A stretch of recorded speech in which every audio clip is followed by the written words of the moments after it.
Bobi Wine. Did you know me? Abamu twali babanda na nnyo n'okusukaawo naye ensi yatuwa chance. Magezi kigenyizo mmowa. Kopa ebirungi kunze. Nkoze ensobi nyingi nenkola n'ebirungi bingi. At least the example Joliaga ekino Bobby yasuula wano kwega feba artists nze n'abalala bannange tulinga ekitabo okisomamu n'olaba. Smart people learn from the mistakes of other people or the successes of other people. You know, so bwendaba bano ba artists abalala naddala ba ghetto youth nga bwe nakyogeddeko sometime nti nange neeraba emyaka nga 2 egiyise. So era bwe mba nyina chance okulivinga obulamu obwo oba okwadvising omwana ali myaka egyo mugamba nti nekubo ddungi nekubo kyamu. Naye bamanye nti buli kyokola kati mu myaka gy'emito kiyina effect mu maaso. Oyina kyoba ozimba kati.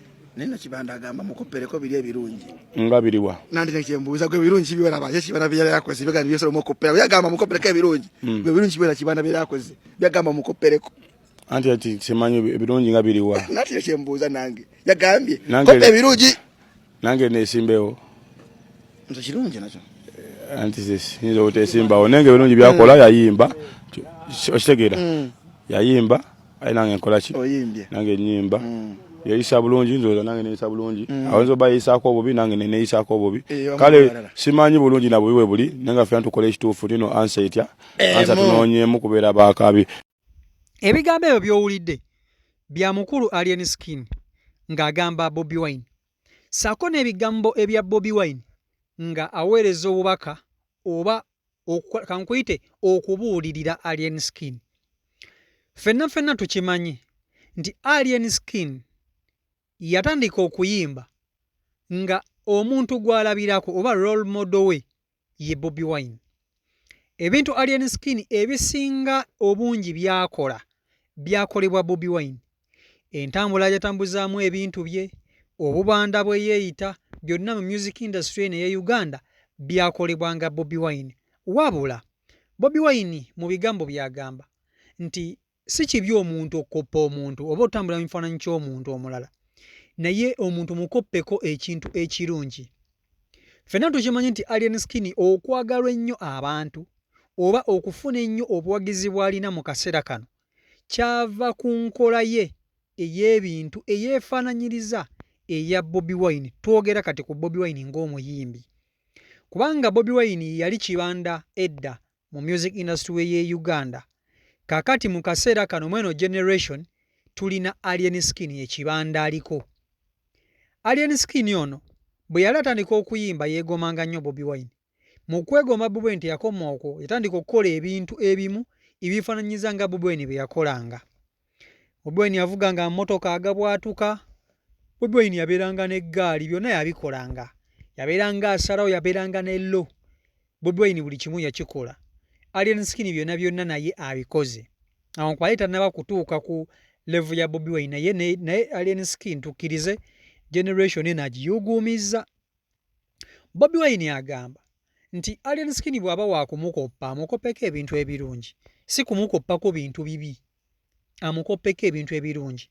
Mu kaseera kano ffenna tukimanyi nti Alien Skin ali mu kkomera, era ng'ekyasibiza Alien Skin mulimu emisango 2 gye baamugguddeko. Giri emikulu ffe gye tumanyi, ogw'obubbi ssaako n'ogw'okutuusa obulabe ku bantu. Gye misango egyo egy'amaanyi 2, naye nga bw'otandika okugitemaatema giwererako ddala. Kaakati essaawa zino Alien Skin ali luzira, yasibiddwa era ali ku alimanda, tannaba kuba nti ate asalirwa. Gwe wenna awagira Alien Skin, bw'oba olaba Alien Skin atambulidde bulungi mu kifaananyi kya Bobi Wine gwe yali yeegomba, gwe wenna awagira Fangon, bw'oba olaba Alien Skin atambulidde mu kifaananyi kye kimu ne Bobi Wine kye yatambuliramu, kubanga ebiseera bya Bobi Wine bye yatambuliramu ye teyasibwako. Alien bakusibe akaaka odde mu line naye olina chance nti NRM eri mabegawo, ye chance yokka gy'olina.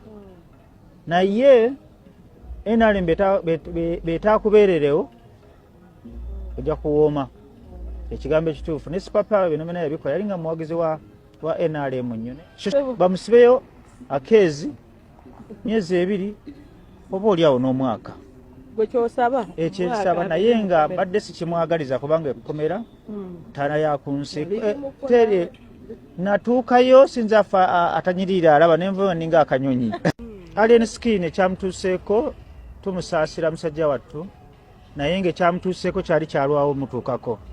Alien Skin akoze effujjo lingi bapromota n'abajjako ssente n'azibba n'atayimba abeebweru ne bamuwa ssente zaabwe n'agamba yeerabidde okulinnya ennyonyi kivubuka kyakoze effujjo ekyo. Weewala okukozesa amaanyi go okunyigiriza abalala. Ku kyokkuba abasawo sikkiriza mu ffujjo, sikkiriza mu kutuusaako muntu bulabe, naye kino bayinza okufuna obubi. Amalwaliro agasinga gafa nnyo ku ssente, gafa ku bulamu bw'abantu. Omuntu atuuka awo n'akufiira mu maaso awo n'olwajja nabanaye mukwate ku muntu ne bagamba sooka osasule. Kakati bw'osanga ffe abantu abamu abantu balamu bakigumiikiriza ne bagenda, kati abayaayi tebakigumiikiriza. Naye amalwaliro gonna ne zi kiliniki zonna mu Uganda ekintu kya Alien Skin ekyokkuba abasawo abaludde okukola ku mulwadde kibawe ekyokulabirako nti kiyinza okulanda. Omulwadde nga tuuse mu ddwaliro sooka offe ku bulamu. Bwe kiba nga okugenda mu kkomera kyekinamutereeza n'atandika okutya okkuba abantu, n'atandika okutya okukwata sso nga tagendayo nti bajja muwawaabira ekkomera nga lirijja omuteekamu empisa, awo mba nsemba asibwemu. Asibwemu wakati w'omwezi, omanye ekkomera tolyepankirako. Ennaku 2 we twogerera enviiri tezikyaliko ku mutwe. Ate enviiri z'omulaasi omutume Masaka ku bigere nga tomuggyeko nviiri. Ebyo byonna bijjamu tokyalinga atandika okuwa ekitiibwa abantu bakola nabo addemu ne kumpisa. Kati nze neewuunya abantu abakola effujjo. Mukola effujjo mmwe abatambulira ku bayimbi ne munyakulanyakula obusimu bw'abantu ne mukuba abantu ebikonde, naye olunaku lwe bagenda okuteeka mu kaguli ogenda kubeerayo wekka. Abo abali ku social media abawoza kyekyo basabule tewali n'omu agenda kukuweereza ka message. Bajja kubeera ku Facebook nga bagamba free Kabadia. Mwe ba Kabadia, ate oyo Kabadia ne ttiimu ye. Si oyo abatomera Bajjo ne batomera emmotoka ya Bajjo, Kabadia ne Alien Skin. Azimba mu public n'ebbali n'akubalula. Twalabye abamu nga bagamba Anirule Boss ate kati bamutaddeyo. Ali above the law. Anirule Boss kati akyasobola okuzimba baba kutumya ebiwawaatiro.